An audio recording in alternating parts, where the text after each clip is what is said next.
जय माता जी। जय शेरा वाली मैया। मैं माता का भजन सुनाने जा रही हूँ। आप लोग को अच्छा लगे तो कमेंट करिए और बताइएगा कि गाना आप लोगों को कैसा लगा। जय माता दी। सातोरे बहिनिया के मोहनी रे मूरतिया हो कि चुनरिया लहरे ना, हो चुनरिया लहरे ना। मैया मोरी बोले जय जय करवा हो चुनरिया लहरे ना।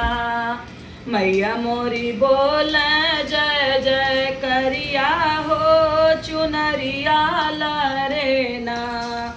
सब का के दिहलो मैया महल अटरिया हो कि यमुनवा बसलूना, हो माई यमुनवा बसलूना। मैया जाई ऊंची पहाड़िया हो जमुनवा बसलूना।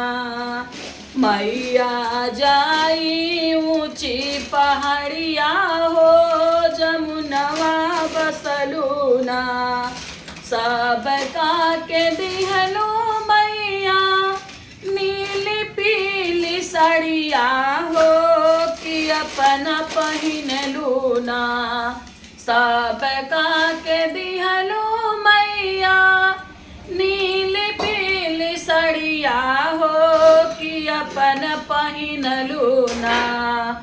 मैया लाली रंग चुनरिया हो कि अपना पहिन लूना।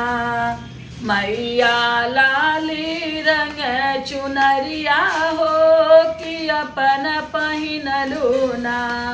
सब का के दिहलो मैया सोनवाया चानिया हो कि अपना लिहलूना।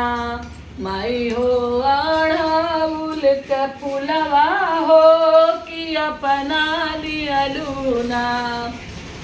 मैया अढ़ाउल के हरवा हो कि अपना लिहलूना।